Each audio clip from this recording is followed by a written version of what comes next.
اوس دلته کې الله جل شانه د انساني تربیت او د فلاح د لپاره چې کوم تنظیم دی نو د هغې ذکر الله تعالی کوي.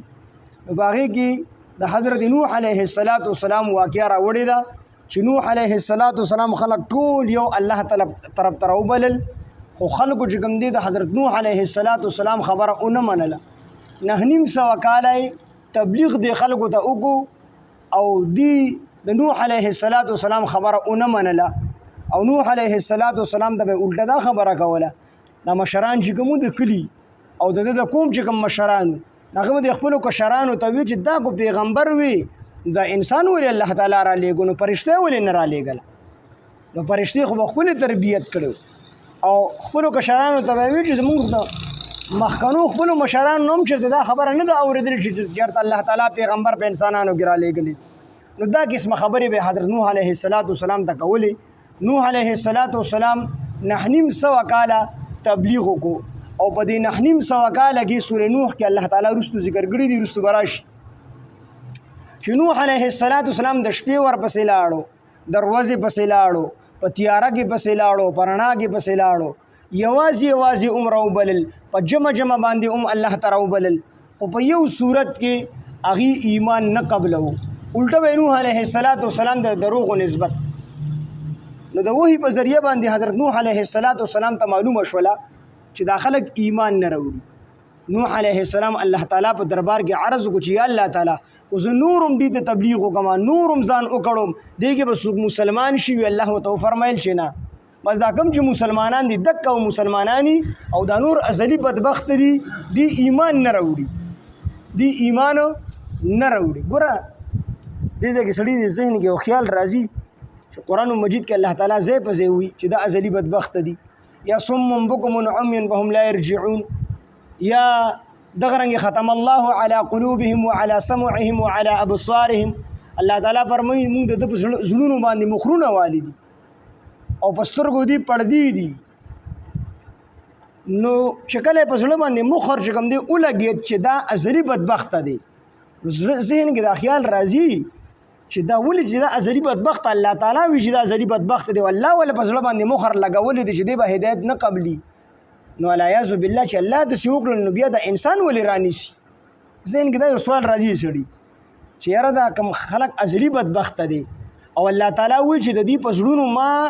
مخر لګولې دی چې دی به ایمان نه راوړي. نو دا خو الله تعالی دا مخر لګولې دی، نو چې الله مخر ولګو چې دی به ایمان نه راوړي، دی به ایمان څنګه راوړي؟ نو چې دی ایمان را نه وړي نو بیا الله تعالی عذابي ولې؟ دا خو د الله تعالی فعل دی که نه؟ نو دی جواب دا دی چې الله تعالی دی لا ذهن ورکړی دی، پوهه ورکړله، عقل ورکړی دی، سمجھ ورکړی دی. نو چې په کوم وخت کې پیغمبر راغی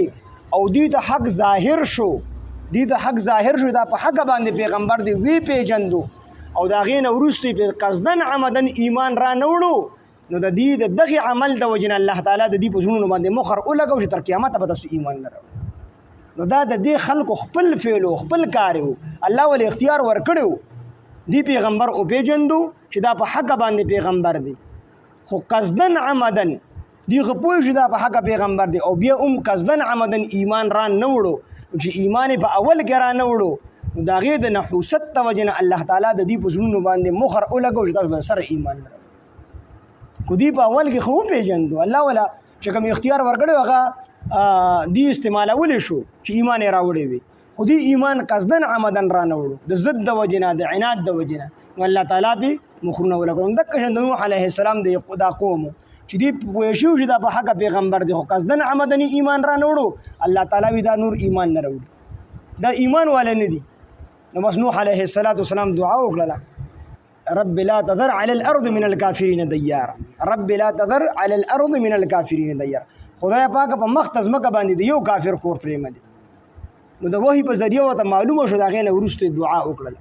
نو هغه دعا الله تعالی قبوله کړله او نوح علیه السلام ته الله تعالی حکم وکړو چې ته زمونږ په نگرانۍ کې یو کشته جوړه کړه. د دې کشتۍ ایجاد هم د نوح علیه السلام نه شوی. نوح علیه السلام له جبریل علیه السلام راتلو 2 کالو پورې، جبریل علیه السلام براتلو د کشتۍ د جوړولو چل بیا ورته خو. نو په 2 کاله کې نوح علیه السلام کشتۍ جوړه کړله چې هغې کشتۍ اوږدوالی چې کوم دا 300 غزه و پلنوالی 50 غزه و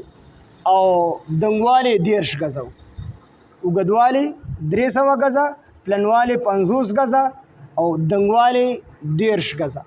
او نوح علیه السلام ته خپل ملګری او خپل اهل دا به سور کا دا به سواره کا خو په چا باندې چې د الله تعالی عذاب ثابت شوی دی هغه پکې نه سواره مراد دی یا ټول کافران دي یا چې کوم دي مراد د نوح علیه السلام زوی دی قنعان چې دی پکې نه سواره د نوح علیه السلام بیبي پکې نه سواره هغه هم کافر او ازلی بدبخت و نوح علیه السلام ته دا حکم وکړو چې ټول زناورونه یو جوړه یعنی دو سیزونه یو نر او یو ماده د دې کشته ته ور اوخېجو نوح علیه السلام او بیا روایتو کې دا هم راځي چې دا به څنګه پیژندل لکه په میږي کې به څنګه پیژندو چې دا نر دی او دا ماده ده نو الله تعالی نوح علیه السلام ته چې خلاص کې کم راځي دا به نری په ګس کې چې کم راځي دا ماده په خلاص کې به چې کم راتلو هغه به نر هغه به لړا کو په ګس لاس په کې به چې کم راتلو هغه ماده و نو دا هر سیز نه یو جوړه د کشته ته چې کم دی ور اوخېجو او ځان سره د خوراک سامان عمر اوخېجو او بیا د الله تعالی علامه وخودله چې الله غبدا خېجه چې کله د تنور نه اوبر ووسی نو دا به د عذاب علامت وي